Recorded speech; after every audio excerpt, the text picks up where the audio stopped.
ജീവിതം അവസാനിപ്പിച്ചു പോകും മുമ്പേ ഒരു നിമിഷം, അല്പസമയം ഇതൊന്ന് കേൾക്കണേ.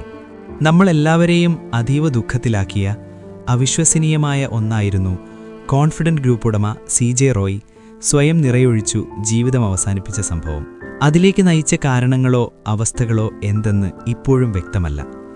പക്ഷേ ജീവിതത്തിൽ ആഗ്രഹിച്ചതും അതിലപ്പുറവും ചെറിയ പ്രായത്തിൽ തന്നെ സ്വന്തമാക്കിയൊരാൾ, കഠിനാധ്വാനവും നിശ്ചയദാർഢ്യവും കൊണ്ട് സ്വപ്നങ്ങൾ കയ്യെത്തിപ്പിടിച്ച ഒരാൾ, തനിക്കിനി ആഗ്രഹങ്ങളൊന്നും ബാക്കിയില്ല, സന്തുഷ്ടനാണ്, ജീവിതം ഓരോ ദിവസവും ആഘോഷിച്ചു ജീവിക്കുന്നു, 1 രൂപ കടമില്ല എന്നു പറഞ്ഞ തൻ്റെ ബിസിനസ് സാമ്രാജ്യത്തിൻ്റെ പേരുപോലെ തന്നെ കോൺഫിഡൻ്റായ CJ റോയ് എന്ന പ്രിയപ്പെട്ടവരുടെ റോയ് സാർ.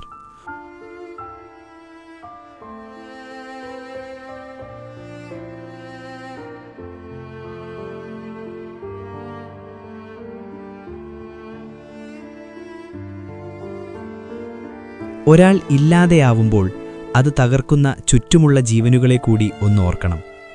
താൻ ജീവിച്ചിരിക്കെ മകൻ്റെ മൃതദേഹം കാണേണ്ടി വന്ന അമ്മയുടെ ഹൃദയം പിളർക്കുന്ന നിലവിളി.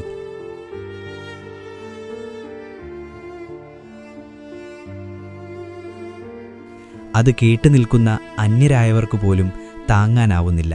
ജീവന്റെ പാതിയുടെ ചേതനയേറ്റ ശരീരത്തിനു മുൻപിൽ നെഞ്ചു തകർന്നു നിൽക്കുന്നവൾ. മഹാനായ തൻ്റെ പിതാവ് ജീവിതത്തിൽ നിന്ന്, തങ്ങളിൽ നിന്ന് എല്ലാം ഉപേക്ഷിച്ചു പോകുമെന്ന് വിശ്വസിക്കാനാവാത്ത മകൻ. My father was a great man and I'm truly shocked of what happened. മണ്ണോട് ചേരാനായി യാത്രയാകുന്ന അവസാന നിമിഷങ്ങളിൽ നിയന്ത്രണങ്ങളെല്ലാം വിട്ട് കൊച്ചുകുഞ്ഞിനെ പോലെ അലറിക്കരഞ്ഞു പോകുന്ന പപ്പയുടെ രാജകുമാരിയായ മകൾ.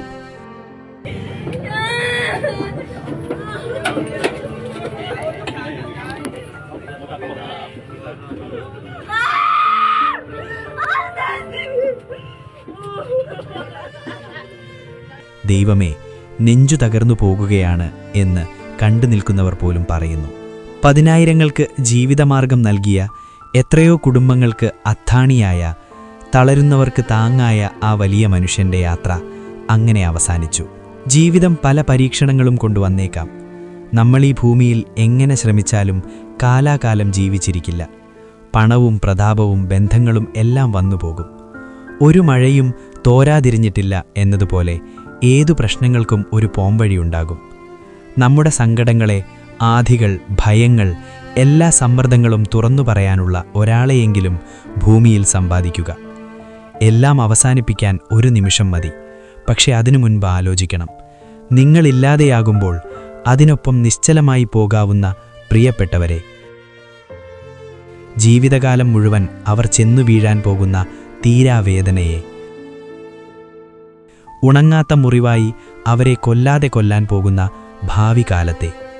ചത്ത് ജീവിക്കേണ്ടി വരുന്നവരാണ് മരിച്ചു പോകുന്നവരെക്കാൾ നിർഭാഗ്യർ. നിങ്ങളുടെ പണമോ ആഡംബര ജീവിതമോ കണ്ട് ആളുകൾ നിങ്ങളെ ഭാഗ്യവാനെന്നു പറയുമായിരിക്കും. പക്ഷേ സമ്മർദ്ദങ്ങൾ ഉണ്ടാകുമ്പോൾ, വീഴ്ചകൾ സംഭവിക്കുമ്പോൾ അതൊന്ന് പരിഹരിക്കാനുള്ള മാർഗങ്ങൾ ആലോചിക്കാൻ അല്പം ക്ഷമ, ഏതു പ്രശ്നങ്ങളും തുറന്നു പറയാൻ കഴിയുന്ന ഒരാൾ, ഇതൊക്കെയാണ് ഏറ്റവും വലിയ സമ്പാദ്യം. ഈ ഭൂമിയിൽ ജീവനോടെ ആരോഗ്യത്തോടെ ഇരിക്കുക എന്നത് തന്നെയാണ് ഏറ്റവും വലിയ ഭാഗ്യം. നിങ്ങളുടെ മാത്രമല്ല, നിങ്ങളുടെ പ്രിയപ്പെട്ടവരുടെയും.